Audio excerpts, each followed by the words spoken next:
Hey, what is up guys, and welcome back once again to another Fallout 4 settlement build. Today we're going to be checking out the Barracks, and now that this is made, the entire town hall is now finished. So I'll make sure and show you a glimpse of not only the first floor, but also the mayor's office as well. That being said, hopefully you guys enjoy the build, and without further ado, let's go ahead and take a closer look. Alright guys, so this build is once again inside of our boxcar town. And like I mentioned previously, it's also inside of the town hall. Not sure what that guy's doing. Apparently he's, I don't know. I really don't know. But anyways, this here is the bank. Pretty much fills up the whole first floor of the town hall. And then the second floor is where the barracks are. And this area is also designated a little bit for some extra storage for the bank, because like I mentioned in that video, the bank in this town was more so for storing traders' items instead of just caps.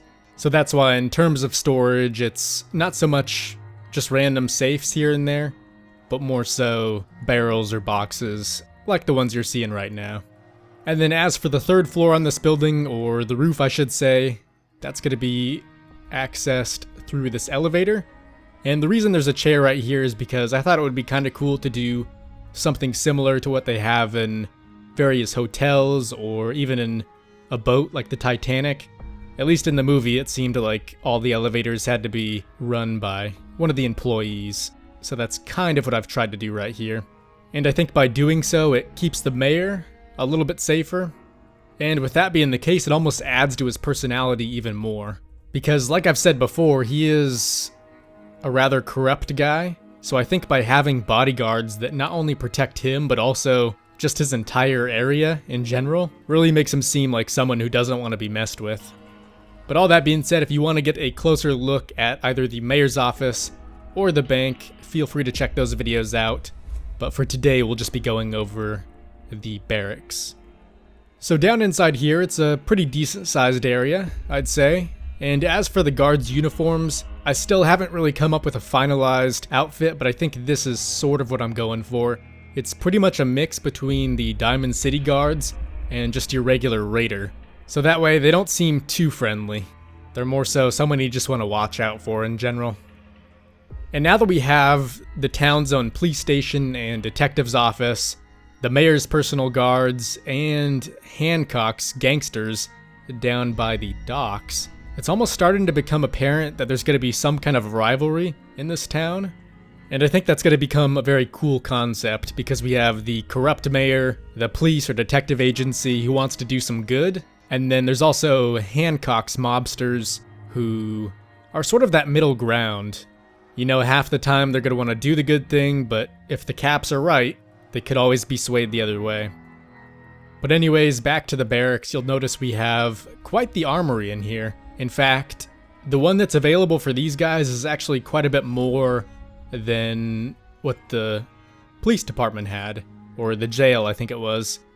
So, that being the case, maybe these guys have the upper hand in that aspect. And you may have noticed that although these guys have more weapons, it's more so lower class weapons. For instance, there's tons of pipe rifles. I think we have 3 of them in this case, and also just a standard shotgun without any upgrades. Although they do have a few more higher class weapons in case, say, the town was to get overrun by a group of raiders, such as the laser rifle or even the hunting rifle out on the balcony. Everything else in this area is pretty much just ammo space, and there's even some more of that over here in the lounge area, just as a final reserve. But for the most part, it is just off to the left-hand side. And there are a few minor details here and there, such as the various posters on the wall, or even a few magazines, which you'll see scattered throughout the build. As for the sleeping arrangement, you'll notice there's only 2 beds, although that doesn't mean there's only 2 guards. The way I see it, maybe 2 would be in here, sleeping, and then maybe 2 more would be outside, taking their actual shift. Or maybe even more than that, because like we've seen, we have the guy who operates the elevator, also someone up here on the balcony, And then maybe there's those other two just kind of walking throughout the town, making sure nothing's going wrong. As for the armory though, I'd say that's really pretty much everything. Like we saw, there's the balcony over there, just a few more things next to the beds to make them seem a little more personal. And then last but not least, we have the lounge area.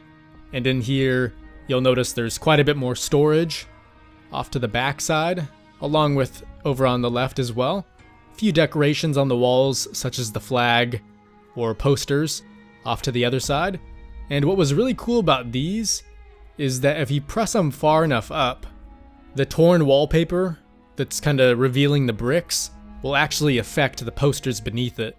So it almost makes it seem like those are torn as well, which I thought was pretty cool.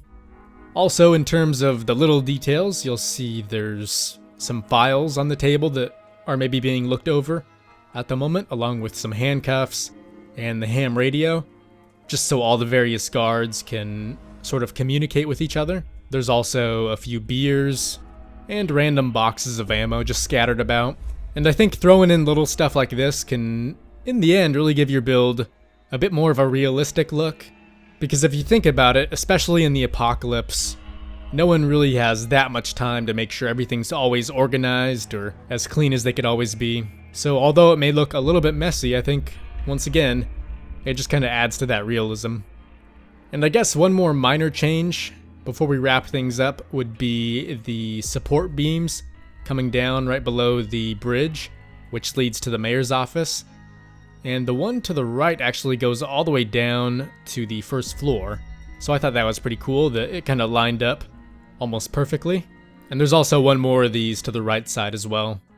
So if you want to try building something similar, I'd say definitely add these in, because I noticed when they weren't here, everything looked a bit weird and almost like it was just floating up in the air.